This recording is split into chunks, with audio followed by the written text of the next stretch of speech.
Hello students, स्वागत है आपका करियर पावर अड्डा 24/7 के ग्वालियर के यूट्यूब चैनल पर। मैं नेहा दीक्षित। आज का हमारा टॉपिक है खिलजी डायनेस्टी। खिलजी डायनेस्टी को कवर करेंगे, खिलजी वंश को कवर करेंगे।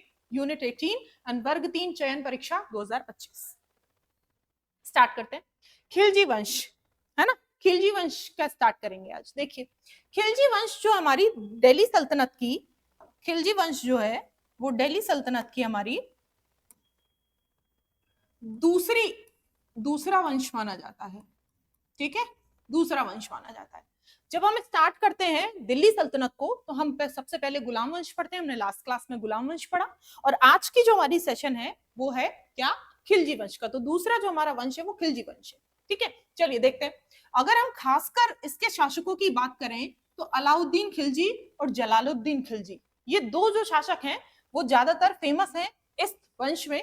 तो सबसे पहले शुरुआत इन्हीं से करते हैं। ठीक है, देखिए, अलाउद्दीन खिलजी के शासनकाल में अफगानिस्तान से मध्य भारत तक फैला हुआ था। अगर हम बात करें खिलजी वंश का साम्राज्य कहां से कहां तक फैला हुआ था तो हम ये कह सकते हैं कि हमारा अफगानिस्तान से मध्य भारत तक पूरा हमारा फैला हुआ था। यह भारत के इतिहास में अगले 300 वर्षों के लिए किसी भी शासक द्वारा स्थापित सबसे बड़े भारतीय साम्राज्यों में से एक था। ठीक है, यानी कि बहुत बड़ा साम्राज्य माना गया। हालांकि काल जो है वो बहुत छोटा है लेकिन साम्राज्य इनका बहुत बड़ा था। ठीक है, चलो देखो, काल बहुत छोटा है। काल कैसे बहुत छोटा है भाई? देखो, देखो 90 तक, 1206 से लेकर 90 तक इनका लगभग काल। ठीक है, 90 से लेकर सॉरी गुलाम थे, ये गुलाम वंश का काल है ये। ठीक है, और 90 से लेकर केवल 20 तक, यानी कि 10 ये और 20 ये, लगभग लगभग 30 इयर्स का काल इनका मिलता है। लगभग केवल 30 साल इन्होंने राज किया। ठीक है, देखो सबसे पहले शुरुआत होती है हमारी कहां से, जलालुद्दीन खिलजी से। 90 के दशक में ये बैठते हैं और मात्र 6 सालों में ही इनका काम तमाम कर देता है हमारा अलाउद्दीन खिलजी। देखते हैं कैसे कर देता है।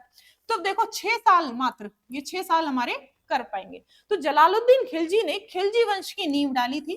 अगर संस्थापक की बात करें तो खिलजी वंश के संस्थापक कौन थे? जलालुद्दीन खिलजी थे, जो कि 70 वर्ष की आयु में गद्दी पर बैठे थे। बहुत एज्ड हो गए थे, एज उनकी काफी हो गई थी तब वो गद्दी पर बैठे 70 साल की उम्र में।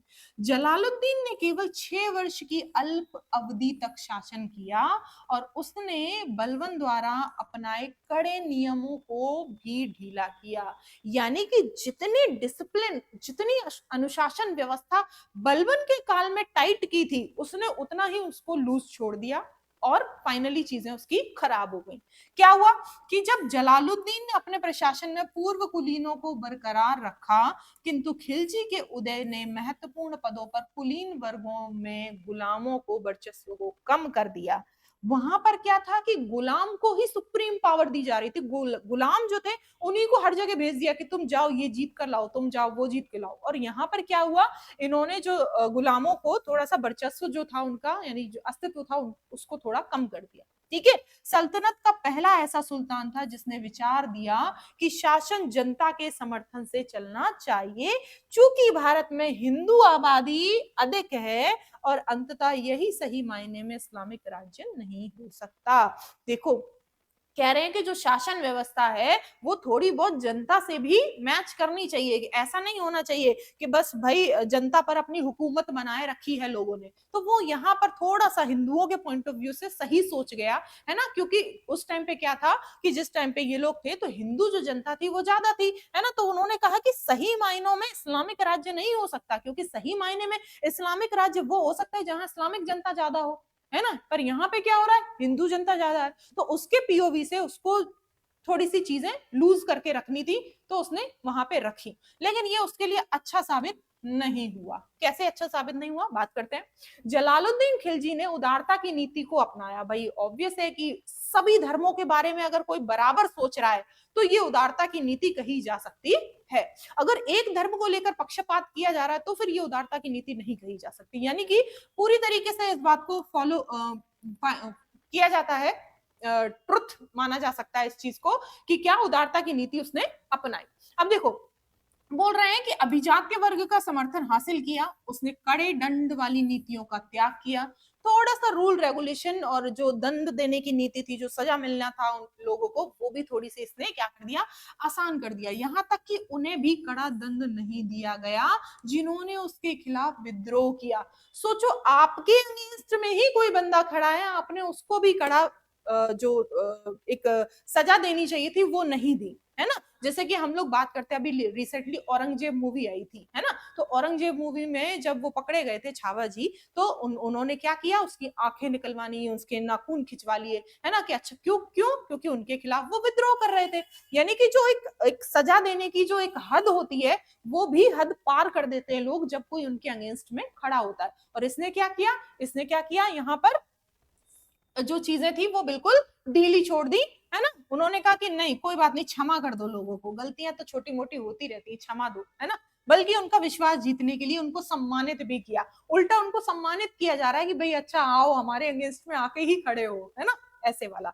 हालांकि उनके कई समर्थकों ने उसे कमजोर सुल्तान की संज्ञा दे डाली है। ऑब्वियस है कि जब आप सुल्तान की गद्दी पर बैठे हैं तो ऑब्वियस है कि आपको अपना दिल भी उतना मजबूत रखना पड़ेगा, आप उतना ज्यादा कोमल हृदय वाले नहीं हो सकते। तो इस वजह से कुछ लोगों ने उसको संज्ञा दी कैसे सुल्तान की, कि बहुत ही कमजोर कैटेगरी का सुल्तान है ये। जलालुद्दीन खिलजी की सभी नीतियां अलाउद्दीन खिलजी द्वारा पलट दी गई। अब देखो उसको, अब होता है ना कि चीजें दूर से कुछ और नजर आती हैं और पास से कुछ और नजर आती हैं। तो यहाँ पर उसका जो एक तरह से भतीजा कह सकते हैं, उसका भतीजा था, कौन था, अलाउद्दीन खिलजी, है ना, वो वाला चाचा भतीजा वाला केस था। तो यहाँ पर क्या हुआ कि वो जब उसने देखा कि चीजें खराब हो रही हैं, तो सारी चीजों उसने अपने अंडर कंट्रोल ले ली। और जब अंडर कंट्रोल ले ली तो उसने पूरा का पूरा बाजी पलट दी, पासा पलट दिया। और यही चीज क्या करने लगी, जिससे विरोध करने वाले जो लोग थे उनको कठोर दंड मिलने लगा। उसने प्रावधान किया कि जो भी हमारे खिलाफ आवाज उठाएगा उसको बस जड़ से खत्म कर दो। आगे देखो, अलाउद्दीन खिलजी की बात करते हैं तो 1296 और 1316 की अगर हम बात करें तो ये इतना बड़ा जो कार्यकाल रहा है अलाउद्दीन खिलजी का ही रहा है ना। तो भतीजा था, देखो अभी मैंने जस्ट आपको जैसे बोला कि जलालुद्दीन का बहुत ही टैलेंटेड, महत्वाकांक्षी कहेंगे, टैलेंटेड भतीजा था, और दामाद भी था क्योंकि उसकी बेटी से उसने शादी भी की थी, है ना। तो अपने चाचा की मदद से सत्ता पाने की अमीर तुजुक उत्सवों का शहंशाह के रूप में नियुक्त किया गया था। देखो स्टोरी तो आपने मूवी देखी होगी, है ना। मूवी कौन सी मूवी, खिलजी वाली, जिसमें वो रणवीर सिंह जो खिलजी बनाया है ना, वो मूवी जब दिखाते हैं तो आपने देखा होगा कि एक जगह थी कारा। कौन सी जगह थी, कारा। कौन सी जगह थी भाई, कारा। उस जगह का गवर्नर नियुक्त कर दिया था इसको, किसको, अलाउद्दीन खिलजी को। किसने, जलालुद्दीन खिलजी ने। और एक जगह थी देवगिरी। कौन सी जगह थी, देवगिरी, है ना। उस पर लूट करने, क्योंकि काम ही इनका क्या था कि जाओ हिंदू राजा के ऊपर लूट करो और वहां से धन जो है वो उठा लाओ, सारा काम ही यही था। लुटेरे थे। सल्तनत में राजा जो था वो राजा अपने अपने सैनिकों को इसीलिए तैयार करते थे कि जाओ लड़ो, लूट करो और वापस आओ। ठीक है, यहाँ पे क्या हुआ कि ये जब यहाँ से लूट करके जा रहा था देवनागरी से, तो क्या हुआ, चीजें जो थी यहाँ पे देवनागरी का जितना भी धन था, देवगिरी का जितना भी धन था, तो जो धन है वो कारा लेकर आ गया। जाना कहाँ था, जाना था सुल्तान के पास। जाना कहाँ था, जाना था सुल्तान के पास। और धन लेकर आ गया कहाँ, अपने ही कारा में आ गया। तो ये बात अचानक जो है वो सुल्तान को पता चल जाती है, किसको, जलालुद्दीन खिलजी को पता चल जाती है कि धन लेकर जो है वो कहाँ चला गया, वो कारा चला गया, जहां का वो खुद गवर्नर था।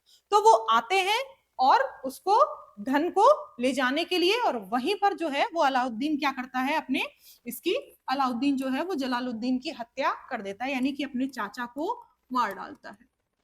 ठीक है, अपने चाचा को मार डालता है। अब यहाँ पे देखो क्या हुआ, यहाँ पे एक पॉइंट मिलता है कि दो प्रमुख जीत थी, कौन कौन सी? एक तो विदिशा की जीत प्रमुख मानी गई है इसकी, और दूसरा जो था उसके साथ साथ अवध का एकता प्रदान किया गया था, है ना। कारा के साथ साथ इसको अवध का एकता भी, देखो कारा का गवर्नर था, कारा का गवर्नर बना दिया, नहीं कारा में एकता व्यवस्था दे दी इसको, और दूसरा अवध में भी दे दी। अभी हमने कारा की बात की है, ठीक है। अब देखो एक और पॉइंट है यहाँ पे, युद्ध का मंत्री के रूप में नियुक्त कर दिया गया, है ना। कितने सन में? 1294 में। पहली बार अगर हम बात करें तो बार दक्षिण की ओर तुर्क साम्राज्य का विस्तार किया और देवगिरी को अपने अधीन किया। अभी जो मैंने आपको पॉइंट बताया देवगिरी वाला, वो यही पॉइंट है क्या, कि देवगिरी पर इसने अटैक करके वहां से सारा धन लूट लिया और देवगिरी को अपने अधीन कर लिया। तुर्क साम्राज्य का विस्तार भी हो रहा है और ये पहली बार दक्षिण की तरफ किया गया, ठीक है। आगे देखते हैं, अलाउद्दीन के एक सक्षम सेनाध्यक्ष, कुशल योजनाकार थे। अगर हम कहें कि अलाउद्दीन को एक सक्षम सेनाध्यक्ष और कुशल योजनाकार के तौर पर भी हम जानते हैं, तो हम जानते हैं, ठीक है। आगे देखते हैं, चाचा और भतीजा दोनों ही यहाँ पर मिलकर, चाचा जो है वो, चाचा की हत्या हो जाती है, चाचा जो मर जाते हैं यहाँ पे, हत्या हो जाती है, और फाइनली ये चाचा जी की गद्दी पर ही बैठ जाते हैं। तो इस तरीके से अलाउद्दीन खिलजी जो है हमारे फाइनली हमारे सुल्तान बन चुके हैं। अब देखो यहाँ पर इन्होंने कुछ नीतियां जो थी वो कुछ तो की और कुछ थोड़ा बहुत क्या कर दिया इन्होंने, अपनाने से मना कर दिया। उसने कुलीन वर्ग की स्वतंत्रता छीन ली, जो कुलीन वर्ग था हमारा उसकी पूरी तरीके से स्वतंत्रता छीन ली। उसने उलेमाओं में हस्तक्षेप बंद कर दिया। उस उलेमा जो थे क्या करते थे, मैंने अभी बताया था, जैसे हम लोगों ने चालीसा पढ़ा है, चालीसा, तो चालीसा क्या करते थे, कोई भी राजनीतिक मैटर होता था या कोई भी धार्मिक मैटर होता था उसमें इंटरफेरेंस करते थे। तो सेम चीज यहाँ पे कौन लोग कर रहे थे, उलेमा भी कर रहे थे, कि कोई भी अगर धर्म से जुड़ा हुआ मुद्दा है या राजनीति से जुड़ा हुआ मुद्दा है तो उसमें इंटरफेरेंस करेंगे। तो यहाँ पे क्या हुआ, इन्होंने उलेमाओं का जो इंटरफेरेंस था वो बिल्कुल भी बंद कर दिया। किसने? अलाउद्दीन खिलजी ने। आगे देखिए, आगे हम देखते हैं कि अगर हम बात करें तारीख फिरोज शाही, है ना, ये लिखी गई है इसके ऊपर, और ये किसने लिखी है, ये बर्नी ने लिखी गई है, बर्नी। यहां से भी क्वेश्चन आता है कि तारीख फिरोज शाही किसने लिखी है, तो बर्नी ने लिखी है। और उसके अनुसार हम देखेंगे कि अलाउद्दीन ने महसूस किया कि इन विद्रोहों के प्रमुख 4 कारण थे। कौन कौन से विद्रोह भाई जो हो रहे थे, उनमें कौन कौन से प्रमुख 4 कारण थे, कि गुप्तचर जो व्यवस्था थी उसमें वो अयोग्य थे, फिर भी उनको रखा गया था। दूसरा, उन्होंने कहा कि शराब का आम उपयोग, शराब का जो उपयोग था वो आम लोग नहीं कर सकते थे। उसने पूरी तरीके से शराब और पार्टी जो होती है ना आज की डेट में, जैसे नाच गाना टाइप, वो सब बंद करवा दी थी, कि हमारे यहाँ क्या नहीं होगा, शराब का आम उपयोग नहीं होगा और नाच गाना टाइप की कोई भी महफिलें भी नहीं सजेंगी, ठीक है। कुलीन वर्गों के मध्य सामाजिक व्यवहार और आपस में विवाह संबंध। कुलीन वर्ग जो थे, जो जैसे एक स्टेज पे जो पैसे पैसे वाले लोग होते हैं और अपने आपस में शादी कर ली, तो वो कह रहे हैं कि सामाजिक व्यवहार और उनके बीच में जो विवाह संबंध था उस पर भी उसने क्या कर दिया, रोक लगा दी। एंड कुछ कुलीनों के पास जो अत्यधिक संपत्ति होती थी, जिसके जैसे अंबानी टाइप के जो लोग हैं कि बहुत सारी संपत्ति है इनके पास, तो उसने क्या किया कि जो लोग बहुत सारी संपत्ति रखते थे उनसे भी वो संपत्ति, उसने संपत्ति का अधिकार छीन लिया। आगे देखिए, इन विद्रोहों की पुनरावृत्ति को रोकने के लिए अलाउद्दीन ने कुछ नियम बनाए जिन्हें उसने लागू किया। क्या नियम बनाए, कि वे परिवार जिन्हें मुफ्त में जमीन मिली हुई है और अपने स्वामित्व वाली वस्तुओं के लिए करों का भुगतान करेंगे, है ना, जिसे मुफ्त की जमीन मिली है वो उस पर टैक्स देगा, पहली चीज। दूसरी, इसमें से कुछ लोगों के पास अधिक संपत्ति होने पर रोक लगा दी गई, कि जिसके पास अधिक संपत्ति है वो हमें भाई वापस चाहिए। दूसरा कह रहे हैं कि सुल्तान ने गुप्तचर व्यवस्था को पुनः संगठित किया। अब देखो गुप्तचर कैसे, कि जैसे मार्केट में हमने बोला कि भाई इस रेट पे सामान मिलेगा, है ना, लेकिन जो शॉपकीपर है वो बोल रहा है कि नहीं, हम थोड़ा सा ज्यादा में बेचेंगे और जो प्रॉफिट ऊपर का होगा वो हम खुद रख लेंगे, है ना, जैसे एक तरह से काला बाजारी भी कह सकते हैं, है ना। तो उसने क्या किया, गुप्तचर भेजने लगा, गुप्तचर भेज के पता लगाने लगा कि कौन सा बंदा कितना घोटाला कर रहा है, उस टाइप से। तो गुप्तचर व्यवस्था को भी इसने पुनः संगठित किया और प्रभावी बनाने के लिए समुचित उपाय किए। Very good. देखो अभी हमने कहा था शराब और नशीले पदार्थों का बिल्कुल भी इसने क्या कर दिया, उसने बंद, मतलब प्रयोग जो है वो वर्जित, है ना। जैसे मूवी में दिखाया गया है कि शराब चल रही है ना, और नाच गाना चल रहा है, पर वो मूवी है इसलिए दिखाया गया है, लेकिन असल जिंदगी में अलाउद्दीन खिलजी के जो चीजें मिलती हैं उसमें ये लिखा गया है कि शराब और नशीले पदार्थों का पुनः पूरी तरीके से इन्होंने प्रयोग जो है वो वर्जित कर दिया था। दूसरा, कुलीनों को आदेश दिया कि उसकी अनुमति के बिना सामाजिक समारोह और अंतःविवाह ना करें। ठीक है, कुलीनों को ये उन्होंने कहा कि उसकी अनुमति के बिना कोई भी विवाह, जैसे होता है ना कि कई लोग रिश्तेदारी में आपस में बन गए और फिर रिश्तेदारी वाले ही अपना जो फेवर की बात है वो करने लगे, तो वो कह रहा है कि इन सब चीजों में मैं इन्वॉल्व होऊंगा, तुम अपने आप नहीं करोगे। ठीक है, आगे देखो, अगर हम विजयों की बात करें उसकी, तो देश में मंगोल का आक्रमण तो होता ही रहता था, तो उसने मंगोल के आक्रमण से बचने के लिए एक बहुत ही विशाल सेना तैयार की, उसने आर्मी पर भी ध्यान दिया, है ना, तो बहुत सारी चीजें उसने सुधारी, जो जो लूज रह गई थी जलालुद्दीन के हैंड से, वो उसने सारी चीजें यहाँ पे टाइट कर दी है ना। आगे देखो, अगर कह रहे हैं कि राजधानी की अगर हम बात करें, तो यहाँ पे राजधानी सिरी की नींव रखी उसने, कुतुब मीनार से ऊंची एक मीनार भी बनवाई, जिसका निर्माण पूरा नहीं हो सका, अधूरा ही रह गया। ठीक है, ये जो सिरी है, सिरी क्यों बोलते हैं इसको, क्योंकि मंगोलों के सिर के ऊपर ये बना हुआ है। ठीक है, इस वजह से सिरी बोलते हैं, क्योंकि मंगोल आक्रमण उस टाइम पे बहुत हो रहे थे, और मंगोल जब आक्रमण हो रहे थे तो लोग मरेंगे भी, और जब मरेंगे तो उनके सिर को काटकर इसने पूरा इमारत वो बनवा दिया। उसने सिरी की राजधानी की आवश्यकता को पूरा करने के लिए हौज खास नामक एक जलाशय का भी निर्माण करवाया, जिसने उसमें कमल की आकृति वाले घोड़ों की नाल के आकार का मेहराब के साथ अर्धवृत्ताकार प्रवेश द्वार का निर्माण कराया। यानी जो उसका प्रवेश द्वार है, उसका जो डिजाइन है वो कैसा है, घोड़े की नाल के आकार का। ठीक है, आगे देखो, यह प्रवेश द्वार अलाई दरवाजा के नाम से भी फेमस है, अलाई दरवाजा भी इसको कहा जाता है। इस्लामी वास्तुकला के इतिहास में इसे एक श्रेष्ठ मेहराब का प्रतिनिधित्व माना जाता है। यानी कि हम अगर वास्तुकला की बात करें, वास्तुकला के इतिहास की बात करें, और वो भी इस्लाम के वास्तुकला की बात करें, तो सबसे श्रेष्ठ एग्जाम्पल इसको माना जा सकता है।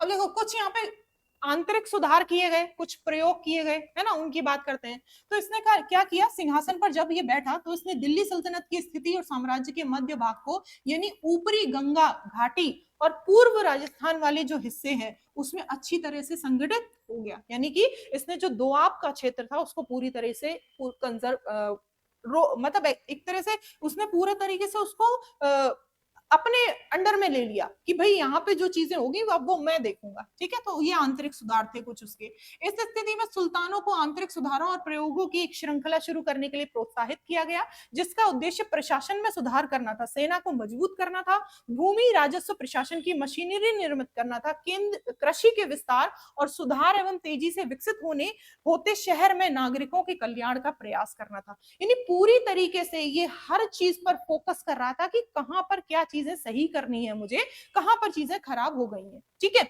अलाउद्दीन खिलजी की बाजार व्यवस्था भी, ये भी बहुत इंपॉर्टेंट फैक्ट है भाई। बाजार व्यवस्था क्या कहती है, बाजार व्यवस्था कहती है कि नियंत्रित बाजार को नियंत्रित करने के लिए, जैसे अभी मैंने एक छोटा सा मंडी का एग्जाम्पल दिया था आपको, कि मंडी के एग्जाम्पल में क्या है कि जो दुकानदार है, शॉपकीपर्स है, वो चोरी कर रहे हैं। ठीक है, कि भाई कोई बच्चा गया, उसने कहा कि हमें 1 किलो गेहूं दिए, 1 किलो गेहूं दो, तो रेट है 20 रुपए का, आप ले रहे हो उससे 40 रुपए। ठीक है, और 40 रुपए के बाद भी उसको 1 केजी की जगह 800 ग्राम दे रहे हो। जब 800 ग्राम दे रहे हो तो क्या हुआ, यहाँ पे आपने घोटाला कर लिया। इस चीज को क्या किया उसने, सुधारने की व्यवस्था की, और महत्वपूर्ण नीतिगत पहलों में से एक जो इसकी पहल थी वो ये मानी गई है। सेना बनाए रखने के लिए इसने क्या किया, सेना को बहुत मजबूत तरीके से किया, क्योंकि मंगोलों के आक्रमण हो रहे थे, और जिस कंट्री का राजा इतना अवेयर नहीं होगा, कितना कि कोई भी आक्रमण करे और वो तैयार ना हो, तो फिर वो राजा किस बात का। तो सेम चीज थी यहाँ पे, उसने अपनी चीजों को सुधारा। अनाज और मंडी की अगर हम बात करें, कपड़ा बाजार की बात करें, तो घोड़ों की बात करें, दासों की बात करें, मवेशियों का बाजार आदि, इसने सब कुछ व्यवस्था बहुत अच्छे तरीके पे लागू की, है ना।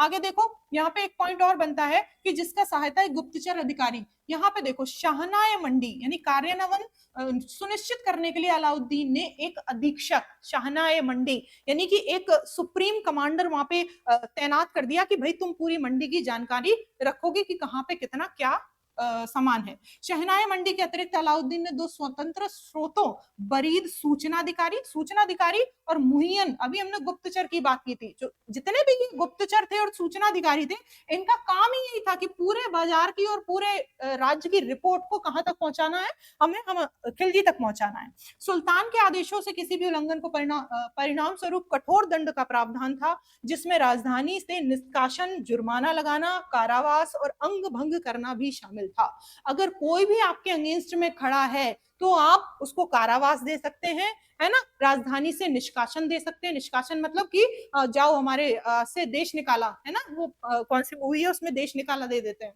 है ना, पद्मावत में ही आई थिंक देश निकाला देते हैं उनको। तो वैसे ही देश निकाला दे सकते हैं, जुर्माना लगा दे सकते हैं, जुर्माना लगाना हो सकता है, कारावास दे सकते हैं। तो सारी चीजों को उन्होंने यहाँ पे बताया कि भाई कोई भी हमारे आदेशों का, हमारे ऑर्डर का उल्लंघन नहीं करेगा। मेन चीज थी उल्लंघन करना, ठीक है।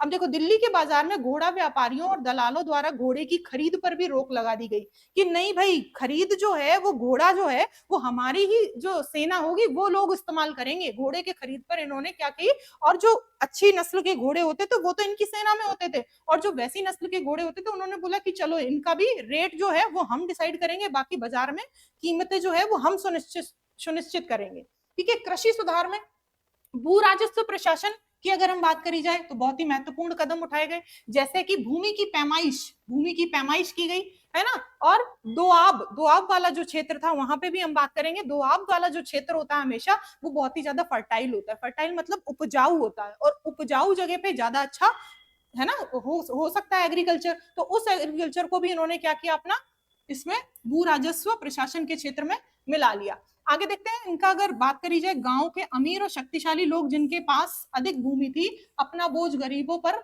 नहीं डाल सकते थे। अलाउद्दीन चाहता था कि जमींदार जो हैं, जिन्हें खुद और मुकद्दम कहा जाता है, अन्य लोगों के समान ही कर का भुगतान करें। वो कह रहा था कि जो गरीब लोग हैं जो नहीं इतना कर सकते वो लोग भी क्या करें, हमारी उनकी तरह ही हमें कर दें जैसे सब लोग दे रहे हैं। इस प्रकार दुधारू पशुओं पर भी कर, गृह कर और देना पड़ेगा, साथ ही अन्य अवैध उपकरणों को छोड़ना पड़ेगा। जितने भी अवैध उपकरण हैं उनका इस्तेमाल नहीं कर सकते आप, और दूसरी चीज जितने भी गाय भैंस बकरी जितने भी दुधारू जानवर हैं जिससे दूध मिलता था, मिल्क प्रोडक्शन होता था, उन सब पर भी उसने टैक्स लगा दिया। एंड होम टैक्स तो था ही था, ठीक है, ये सारे टैक्सेस थे।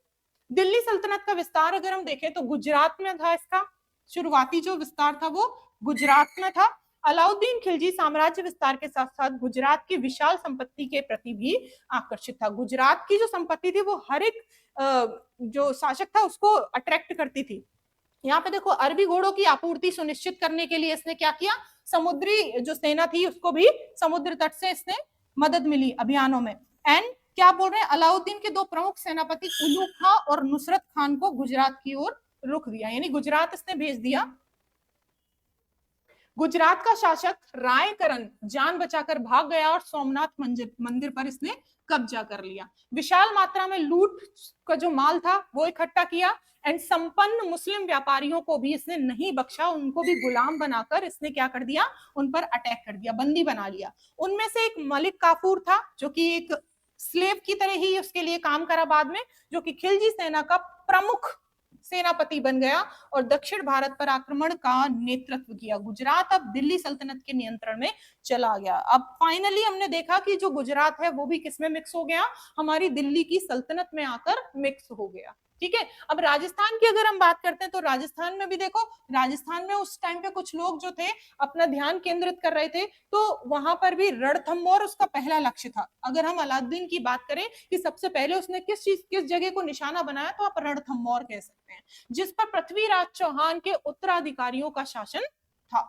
अभी यहाँ पे देखो कौन सा राजवंश काम कर रहा है, तो पृथ्वीराज चौहान का जो राजवंश था वो उत्तराधिकारी उनके थे वो थे। तो रणथंभौर राजस्थान का सबसे प्रतिष्ठित किला माना जाता है, तथा पूर्व में जलालुद्दीन खिलजी को चुनौती भी दे चुका था वो, है ना, उससे जीता नहीं गया था। तो अब अलाउद्दीन ने उसको निशाना बनाया। राजपूतों का नैतिक मनोबल तोड़ने के लिए रणथंभौर को जीतना अत्यंत ही आवश्यक था। उसका ये कहना था कि अगर हमने रणथंभौर जीत लिया भाई, तो फिर राजपूत का जो मनोबल है, जो एक उनके जो अंदर की एक मन शक्ति है वो टूट जाएगी, वो कमजोर हो जाएगी, इमोशनली वीक पड़ जाएंगे, और इससे क्या होगा, हम जो है वो बहुत ज्यादा ताकत में हो जाएंगे। अब देखते हैं कि देखो यहाँ पर आक्रमण करने का तत्कालिक कारण जो राजपूत शासक हमीर देव द्वारा दो विद्रोही मंगोल सैनिकों को शरण देना था। देखो क्या हो रहा है कि राजपूत के जो शासक थे वो विद्रोही सैनिकों को शरण दे रहे थे, तो वहां पे तात्कालीन कारण ये माना गया। जैसे क्या होता है ना कि कभी हम जब किसी से लड़ाई करते हैं, हमारा गुस्सा फूटता है उसके ऊपर, तो क्या होता है कि बहुत सारी चीजें इकट्ठी हो रही होती है, लेकिन एक कारण वो होता है कि जिसके बाद जस्ट वो वाली घटना हुई तो वो तात्कालीन कारण बन के आती है है ना। तो यहाँ पे तात्कालीन कारण जो माना गया है वो क्या माना गया कि उन्होंने हमारे मंगोल सैनिकों को जो सैनिक थे जिन जो अगेंस्ट में थे खिलजीज के, उनको पनाह दी। तो उन्होंने कहा कि चलो अब तुमने हमारे दुश्मनों को पनाह दी, आओ हम तुम्हें बताते हैं। तो इस तरीके से उन्होंने उस पर अटैक कर दिया, खिलजी शासक को सौंपने से इनकार कर दिया। उन्होंने शरण दी और उन्होंने शासकों को देने से भी उनको मना कर दिया कि नहीं भाई हमारी शरण में आए तो अब हम नहीं बेच सकते, है ना। थोड़े दयालु टाइप के थे हमारे जो राजपूत शासक थे वो। अब देखो रणथंभौर के खिलाफ आक्रमण शुरू कर दिया। प्रारंभ में खिलजी सेना को नुकसान नहीं हुआ, लेकिन बाद में उनको भी अपनी जान गंवानी पड़ी। अंततः अलाउद्दीन खिलजी को युद्ध के मैदान में खुद आना पड़ा और 1301 में अलाउद्दीन ने किले पर विजय प्राप्त कर ली। पहले सेनापति भेजा, फिर और लोग भेजे अपने, फिर फाइनली क्या हुआ, खुद जाकर उन्होंने जो अपनी हासिल कर ली जीत। ठीक है, अब देखो क्या कह रहे हैं, चित्तौड़ जो है वो 1303 में अलाउद्दीन की राजपुताना के एक शक्तिशाली राज्य चित्तौड़ को जीता। देखो 1303 की जो चित्तौड़ विजय है अलाउद्दीन खिलजी की, वो भी एक बहुत ही बड़ी सुप्रीम जीत मानी गई है। ठीक है, कैसे, कुछ विद्वानों के अनुसार जैसे एक वो मिलता है, क्या है, यहाँ पे देखो, ये देखो यहाँ पे राजा रतन सिंह की पत्नी थी रानी पद्मावती, ठीक है, उनके प्रति आकर्षित हो जाते हैं ये और उनसे ही प्रभावित होकर वो चित्तौड़ पर हमला कर देते हैं। कुछ इतिहासकारों का मानना है कि कथा को मानने से इनकार करते हैं क्योंकि इसका उल्लेख मलिक मोहम्मद जायसी द्वारा 200 वर्ष बाद पद्मावत में पहली बार किया गया था। दो क्वेश्चन बनते हैं, पहला तो ये कि ये जो घटना है वो कहाँ मिलती है, तो आप बता सकते हैं कि ये पद्मावत ग्रंथ में मिलती है। अब दूसरा क्वेश्चन ये कि ये जो पद्मावत ग्रंथ है ये किसने लिखा है, तो ये आंसर इज मलिक मोहम्मद जायसी के द्वारा लिखा गया है। ठीक है, अमीर खुसरो के अनुसार सुल्तान ने आम जनता के कत्लेआम का आदेश दे दिया। भाई देखो उस टाइम पे जनता जो भी मिले, जो भी रास्ते में आए उसको रास्ते से हटा दो, खत्म। तो वैसे ही अमीर खुसरो के अनुसार, अमीर खुसरो भी हमारे एक इतिहासकार हैं, इन्होंने कहा कि जनता में जो भी कत्लेआम, जनता का कत्ल कर दो बस, जो भी दिखाई दे, सर धड़ से अलग, है ना। पुत्र खिजर खान के नाम पर सुल्तान ने चित्तौड़ का नाम खिजराबाद कर दिया। ठीक है, उसके ही नाम पे चित्तौड़ का नाम बदलकर इन्होंने खिजराबाद कर दिया था। अलाउद्दीन ने राजपूतों के सभी क्षेत्रों को जीत लिया और उत्तर भारत का शहंशाह बन गया। हालांकि ऐसा लगता है कि अलाउद्दीन ने राजपूतों राज्यों पर प्रत्यक्ष प्रशासन स्थापित करने का प्रयास नहीं किया और राजपूत शासकों को शासन करने की अनुमति थी, लेकिन उन्हें नियमित कर देना पड़ता था कि सुल्तान के आदेशों का पालन करना पड़ता था। यानी कि हम स्वतंत्रता तो दे रहे हैं काम करने की, लेकिन रिपोर्ट हमें सुबह शाम 3 टाइम करोगे, सुबह शाम दोपहर में। मतलब हमने आपको क्या किया, हमने आपको शासन करने की अनुमति तो दी थी, लेकिन उन्हें नियमित कर देना पड़ता था कि सुल्तान के आदेशों का पालन भी करना पड़ेगा, लेकिन बात हमारी ही सुननी है तुमको, है ना, वो वाला हाल था। आगे देखो, दक्कन और दक्षिण की अगर हम बात करें, दक्कन और दक्षिण ये भी बहुत इंपॉर्टेंट है। अगर हम देखें तो पहला अभियान भाई देखने को मिलता है, तो वो पहला अभियान उसका निशाना जो था वो गुजरात का पूर्व शासक रायकरण था, जो कि अब बगलाना का शासक था, खिलजी से पराजित हुआ था। और उसका दूसरा निशाना देवगिर राय का रायचंद्र था, जिसने पहले सुल्तान को कर देने से मना कर दिया था, किंतु भुगतान कभी नहीं किया, कर देने से उसने मना कर दिया, टैक्स नहीं भरता था, है ना। रामचंद्र ने हल्के संघर्ष के उपरांत मलिक काफूर के समक्ष आत्मसमर्पण कर दिया और उसके साथ सम्मानजनक व्यवहार किया गया। जो फाइनली उसने आत्मसमर्पण कर दिया कि चलो ठीक है, हम जो है वो आपकी बात मान लेंगे, है ना, खत्म करो। उसे अलाउद्दीन के दरबार में अतिथि की तरह रखा गया, है ना। राय रायन, राजाओं का राजा की उपाधि दी गई, राय रायन की उपाधि दी गई, है ना। गुजरात का एक जिला भी उसको प्रदान किया गया तथा उसकी एक पुत्री का विवाह अलाउद्दीन से कर दिया गया, है ना, पुत्री का विवाह अलाउद्दीन से कर दिया गया। अलाउद्दीन ने रामचंद्र के प्रति उदारता का परिचय दिया, क्योंकि वह दक्षिण अभियानों में रामचंद्र के साथी बनाना चाहता था, मतलब जितने भी दक्षिण के अभियान थे उन सब में वो उसका साथ चाहता था, इसलिए उदारता का यहाँ पे उसने वो किया। अब 1309 के बाद अगर मलिक काफूर की दक्षिण भारत के खिलाफ अभियान को रवाना कर दिया, उसने 1309 में कहा जाओ तुम एक काम करो, दक्षिण के अभियान करके आओ। किसको बोला, मलिक काफूर को। ठीक है, पहला आक्रमण जो उसने किया तेलंगाना क्षेत्र के वारंगल के शासक रुद्रदेव पर किया, प्रताप रुद्रदेव के विरुद्ध किया, और यह घेराबंदी कई महीनों तक चली। जब समाप्त हुई तब प्रताप रुद्र ने सुल्तान को अपनी संपत्ति में से हिस्सा और सुल्तान को शुल्क देने का वादा कर दिया। फाइनली जो है यहाँ पे चीजें खत्म हुई। दूसरा अभियान अगर हम बात करें तो समुद्र और मालाबार, यानी वर्तमान का जो कर्नाटक और तमिलनाडु का जो क्षेत्र है उसके खिलाफ में था। द्वार समुद्र के शासक वीर बल्लाला तृतीय ने इसे समझने के पश्चात मलिक काफूर को हराना असंभव है, तो उन्होंने अपना क्या कर दिया, बिना कुछ कहे सुल्तान को शुल्क अदा कर दिया, और सुल्तान को शुल्क अदा कर दिया, एंड फाइनली जो थी चीजें यहाँ पे सुधर गई। फाइनली हमारा खत्म होता है। Thank you.